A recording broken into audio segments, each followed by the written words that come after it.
on tight, but it felt so long. Tell me, where did we go wrong?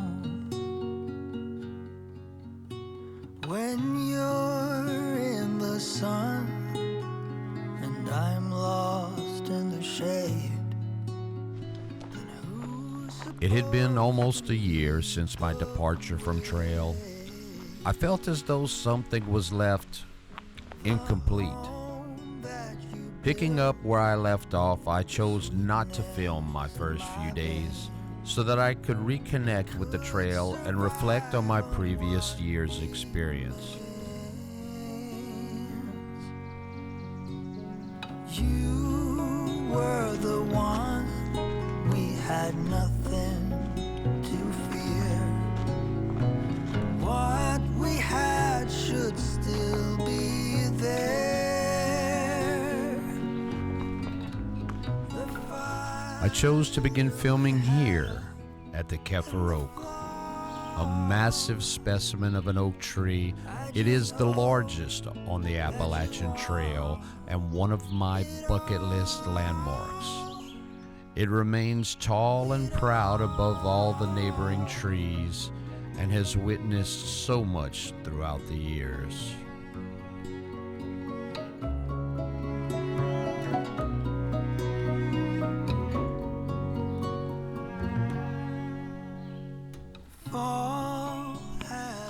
As I continued my hike, I remembered that the trail will always be here, no matter my successes or failures, and small lessons that it had taught me, some of which I seem to forget.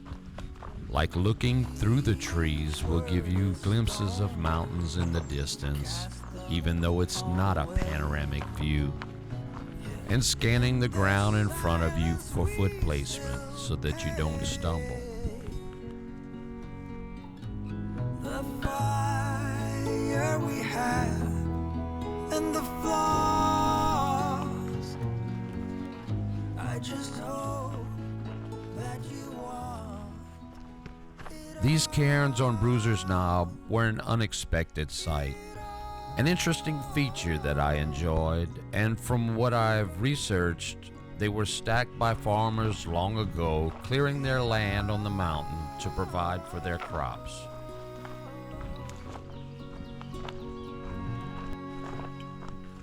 We held on tight, but it felt so long.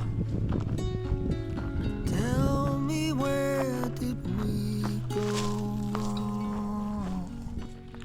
Surprisingly, the flowers were still in bloom, and it made it seem like I had never left the trail.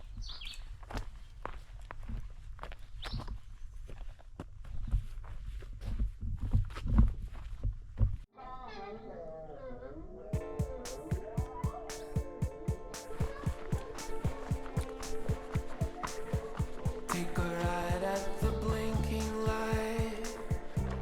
I think it's there still. Go through 4 stop signs. It's the house on the hill where the thunder rolled and the lightning froze.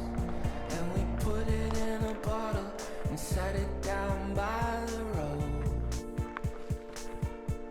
But you know I loved you more than a friend, not like a lover.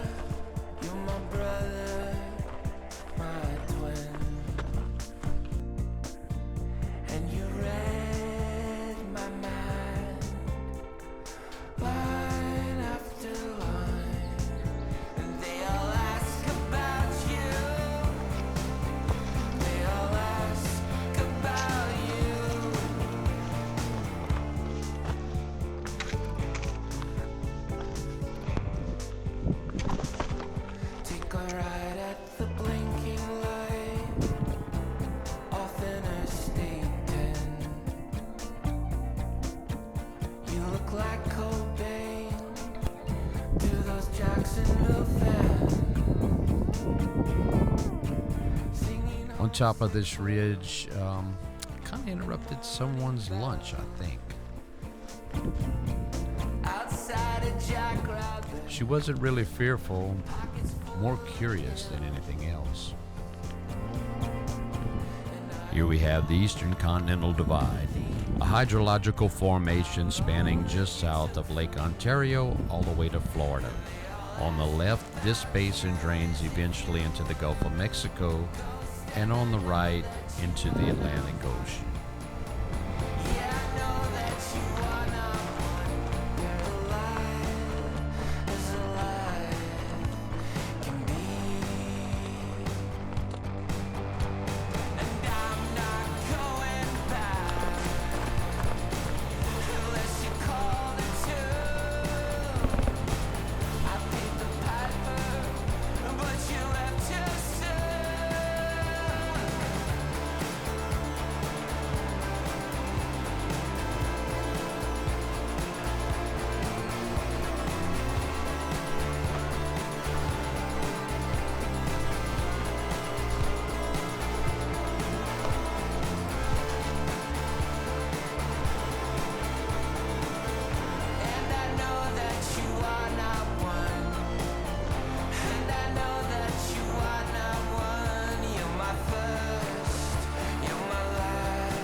Two days of torrential rainfall rendered Craig's Creek too dangerous to cross. So I shuttled around the mountain and went southbound to make up the mileage, then turned around and came back.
So while this sign is a little difficult to read, it indicates a side trail, or blue blaze if you will, and it leads to the site of the Audie Murphy Monument, America's most decorated war hero who died in a plane crash not far from this location.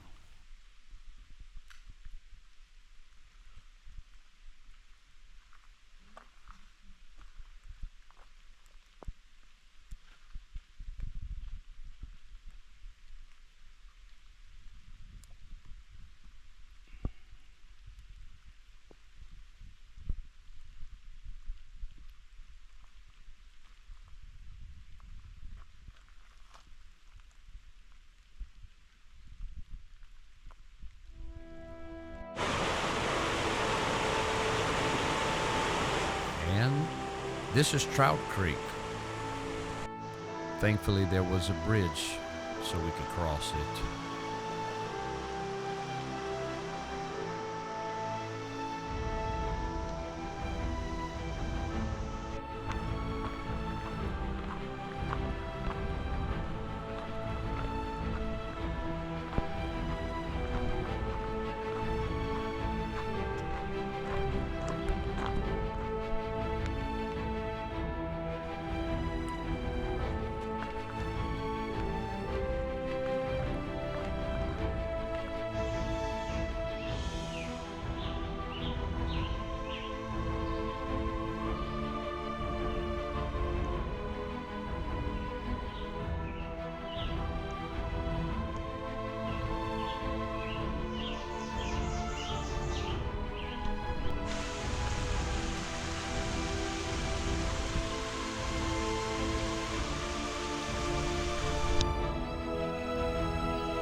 Today's hike was going to bring us to the first of the Triple Crown landmarks going northbound, and the terrain started getting really rocky, so I knew that it would not be long before I arrived.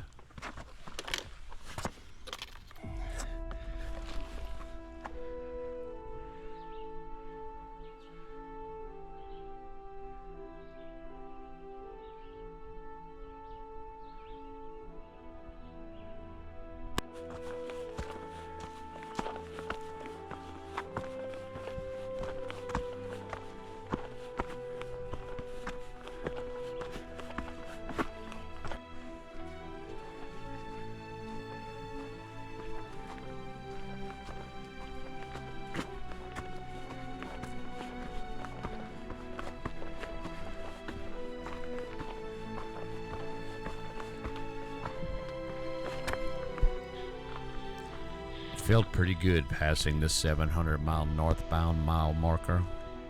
Even though it wasn't all in one go, it still was an accomplishment for myself.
After scrambling over rocky terrain and pretty intense inclines, we arrived at a clearing.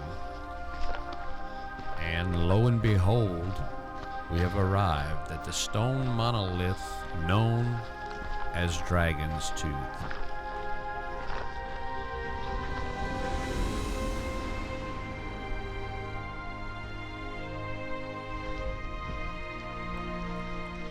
The view from Dragon's Tooth did not disappoint, and thankfully the weather was great. And of course, I had to climb it.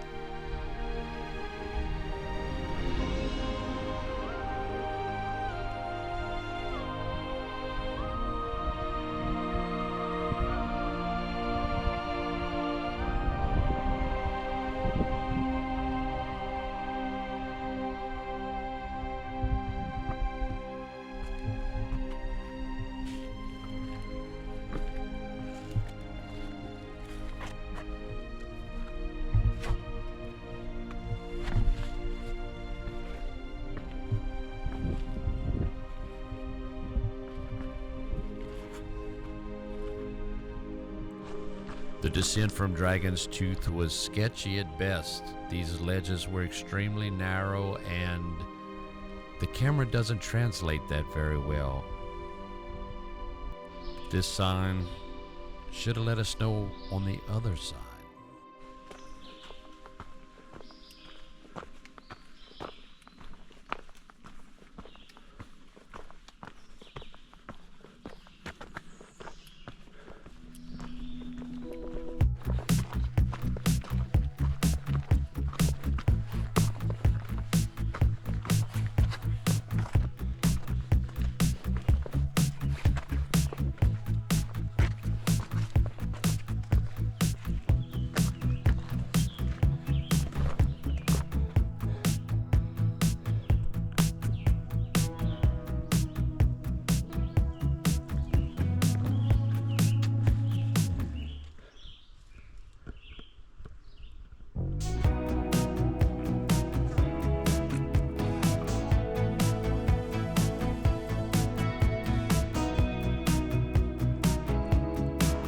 After making our descent to Virginia Highway 311, the newly constructed Appalachian Trail pedestrian bridge signified the beginning of the second leg of our Triple Crown journey.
With no more trees on the horizon, I knew that I had finally arrived. McAfee Knob, the Appalachian Trail's most iconic photograph location. With weather still cooperating, this was my view.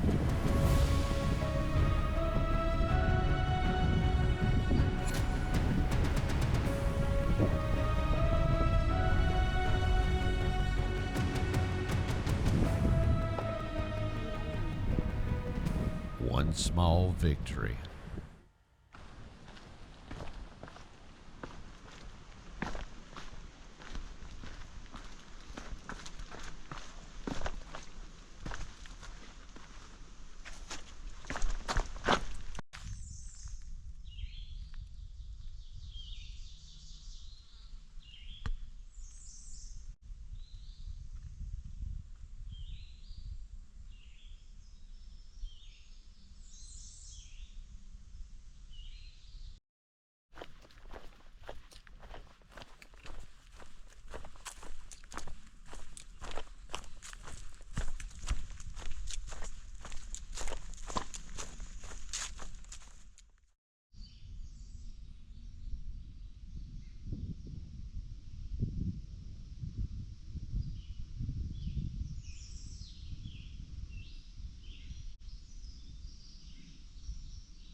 the weather was great most of the day, Mother Nature quickly reminded me that this was her show.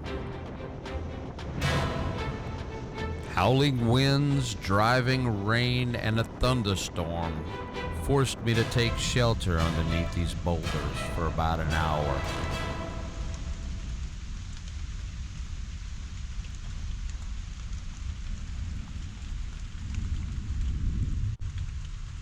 And in between storms, this was my experience of Tinker Cliffs, the third leg in the Triple Crown journey.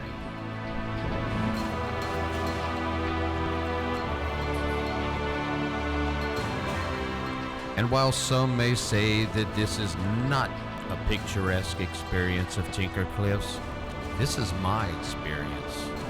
I enjoyed it, and it's just another story to tell of my time on the Appalachian Trail.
Having gone through 3 thunderstorms in less than 24 hours, a mad 1-mile dash to the campground, the next morning was very peaceful.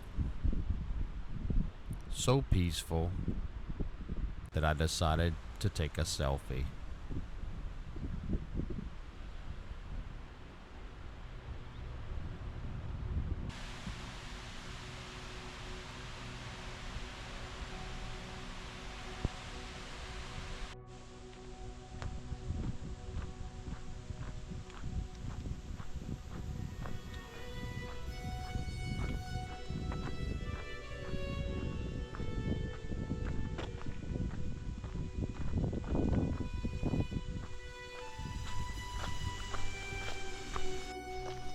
Having completed the Virginia Triple Crown, I make my not-so-easy descent into the town of Daleville, where there will be no welcoming party, no fanfare, just me and a sense of completion, one of which I didn't have last year. Last year was somewhat sad and confusing, but this time I get to end on my terms. As I make my way down, I think about the trail, the scenery, the experience, the struggles, and of course, the people, all of which make up the Appalachian Trail. And not just the AT, any trail. The hiking community in general is totally amazing. And that is what keeps bringing me back. That is why I hike.